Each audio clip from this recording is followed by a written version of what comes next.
Hi friends, ఉల్లిపాయ, పచ్చిమిర్చి, కరివేపాకు, కారం, ఉప్పు, స్పూన్ కారం, స్పూన్ ఉప్పు, అల్లం పేస్ట్ బాండ పెట్టుకున్నా.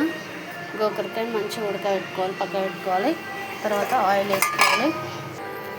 ఆయిల్ వేసుకున్నాక అది వేగినాక జీలకర్ర, ఆవాలు కొంచెం వేసుకొని అవి కొంచెం మసలాలి.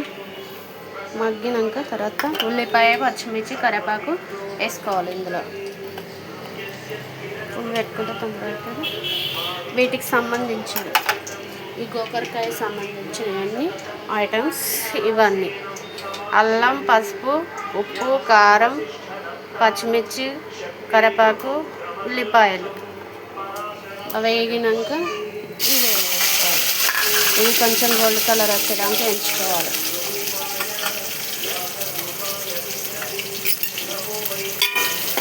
ఈ గోల్డ్ కలర్ వచ్చేదాకా బాగా ఎంచుకోవాలి నూనె. తర్వాత ఇవి వేగినాక అల్లం, పసుపు ఇందులో వేసుకోవాలి. కొంచెం సేపు వేగాలి.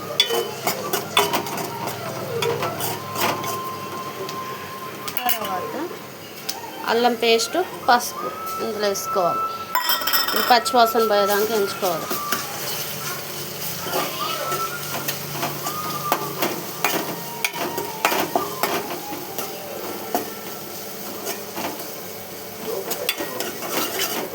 వేగినాక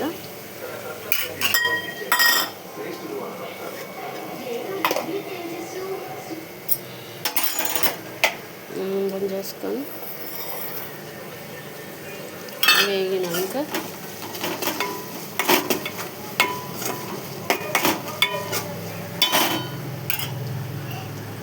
గోకరకాయ ఉడకబెట్టుకుని ఇందులో వేసుకోవాలి. కొద్దిసేపు మగ్గాలి ఇది కూడా ఇందులో. తర్వాత ఇట్లా ఉడికించుకున్నాక కారం వేసుకోవాలి. కొంచెం సాల్ట్ వేసుకొని కలుపుకోవాలి. మొత్తం ఇట్లా కలుపుకొని కొద్దిసేపు ఉడికించుకోవాలి, మగ్గించుకోవాలి. తర్వాత పైనుంచి కొత్తిమీర వేసుకోవాలి. గోకరకాయ కూర సూపర్ ఉంటుంది, టేస్ట్ చాలా బాగుంటుంది. ఇలా వండుకోండి. లైక్ చేయండి, షేర్ చేయండి, బెల్ కొట్టండి, కామెంట్ పెట్టండి ప్లీజ్ ఫ్రెండ్స్. నా కొత్త చూసేటోళ్ళకు కూడా ఇలా చూసుకొని చేసుకోండి. చాలా వీడియోస్ వస్తున్నాయి.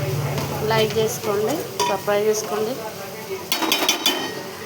తర్వాత ఈ కొత్తిమీర పైనుంచి గార్నిష్ చేసుకోవాలి. ఒక 5 minutes ఉంచి బంద్ చేసుకోవడం.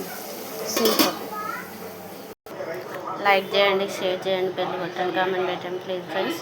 తెలంగాణ గోకరకాయ కర్రీ ఇలా రెడీ చేసుకోండి. చాలా బాగుంటుంది. కొత్త చూసుకునేటప్పుడు నా లైక్ చేయండి, షేర్ చేయండి, పక్కన ఉన్న బెల్లని బాగా కొట్టండి ప్లీజ్ ఫ్రెండ్స్. చాలా టేస్ట్ ఉంటుంది, సూపర్ ఉంటుంది. లైక్ అంత టేస్ట్ ఉంటుంది. కర్రీ మంచిగా ఉంటుంది.